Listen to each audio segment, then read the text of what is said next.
राहुल, अखिलेश, शिवराज की गढ़ किसके साथ? 50 सीटों पर उपचुनाव में होगा फैसला, हलचल तेज। लोकसभा चुनाव खत्म हुए अभी कुछ ही महीने बीते हैं कि अब उपचुनाव का दौर शुरू होने वाला है। इस साल के अंत तक देश की 50 सीटों पर उपचुनाव होने हैं। इनमें कई सीटें लोकसभा की हैं तो ज्यादातर विधानसभा सीटों पर मतदान होना है। ये सीटें उन विधायकों के इस्तीफे से खाली हुई हैं जो अब सांसद बन चुके हैं या फिर 2 जगहों से लड़ने के चलते एक लोकसभा सीट खाली की है।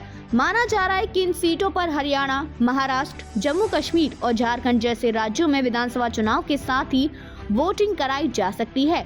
उत्तर प्रदेश में ही 10 विधानसभा सीटों पर वोटिंग होनी है, जिनमें से एक सीट अखिलेश यादव के इस्तीफे से खाली मैनपुरी के करहल है।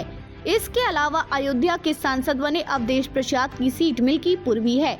वह अब तक यहीं से विधायक थे। गाजियाबाद, कुंदरकी जैसी सीटों पर भी चुनाव होना है। वहीं मध्य प्रदेश में पूर्व सीएम शिवराज सिंह चौहान की विधानसभा सीट बुधनी में भी चुनाव होगा। अब वह विदिशा सीट से सांसद बन चुके हैं। वहीं कर्नाटक में बसवराज बोम्बई, एचडी कुमार स्वामी, बिहार में जीतनराम मांझी और सिक्किम में सीएम प्रेम सिंह तमांग की छोड़ी हुई सीटों पर भी मतदान होगा।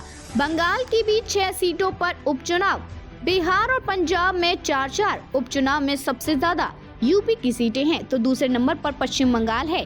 यहाँ 6 सीटों पर उपचुनाव होगा। इसके अलावा असम और राजस्थान में 5-5 सीटों पर वोटिंग होगी। बिहार और पंजाब में 4-4 सीटों पर उपचुनाव होना है। बता दें कि लोकसभा में नेता विपक्ष राहुल गांधी भी रायबरेली और वायनाड सीट से लड़े थे।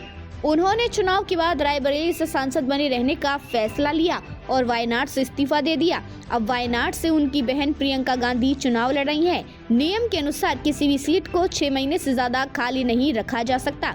ऐसे में ज्यादातर सीटों पर नवंबर तक मतदान करा लिया जाएगा। यूपी में 10 सीटों पर कांग्रेस और सपा दिखाना चाहेंगे ताकत। इसी साल महाराष्ट्र, हरियाणा, झारखंड और जम्मू कश्मीर में असेंबली इलेक्शन का प्लान है। संभावना है कि अलग अलग समय पर राज्यों के साथ ही विधानसभा और लोकसभा के उपचुनाव भी करा लिए जाएं।